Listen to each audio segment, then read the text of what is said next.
நான் சொல்கிறேன், இந்த வருஷத்துல அப்படிப்பட்ட அதிசயங்கள் அல்ல, அதை விட மேன்மையான அதிசயங்கள், நீங்கள் ஜெபிக்கிற, விசுவாசிக்கிற, எதிர்பார்க்கிற, காத்திருக்கிற எல்லாவற்றையும் உங்களுக்கு கொடுத்து கர்த்தர் உங்களை அதிசயங்களை காண பண்ணுவாராக. உங்கள் இருதயம் அதிசயப்பட்டு பூரிப்பதாக. ஏன்னா பைபிள் சொல்லுது, அவருடைய நாமம் அதிசயம் ஆனவர். அவருடைய நாமம் அதிசயமானவர். நான் எப்படி சொல்லுவேன்?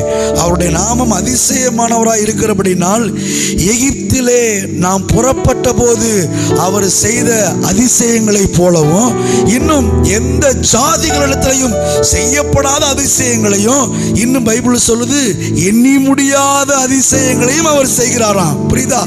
எகிப்திலிருந்து புறப்பட்ட போது செய்த அற்புதங்களையும், எந்த ஜாதிகளுக்கும் செய்யாத அதிசயத்தையும், இன்னும் நீங்கள் எண்ணி பார்த்தா கூட எண்ணி முடியாத அளவுக்கு அதிசயங்களையும் அவர் செய்கிறவராய் இருக்கிறார். ஏன்னு கேட்டா ஒன்னே ஒண்ணுதான், அவருடைய நாமம் அதிசயமானவர்.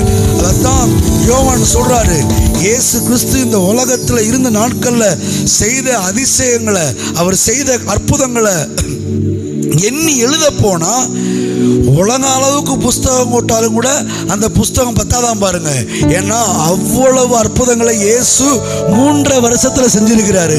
நான் சொல்றேன், 3 வருஷத்துல எண்ணி பார்க்க முடியாத, எழுதி முடிக்க முடியாத அதிசயங்களை அவர் செய்திருப்பாரானால், முழுக்க முழுக்க அவருக்காகவே வாழ்கிற உங்களுக்கு அவர் செய்ய போகிற அதிசயம் அதை விட மேன்மையாக, அதை விட உச்சிதமாக நிச்சயமாய் இருக்கும் என்பதில் எந்த ஒரு சந்தேகமும் இல்லை. கர்த்தர் உங்களை அதிசயங்களையும் காண பண்ணுவாராக. அதுக்கு மேலாக உங்களை கழுகுகளை போல செட்டைகள் அடித்து உயர எழும்பி பறக்க செய்வாராக. ஹல்லேலூயா, ஹல்லேலூயா.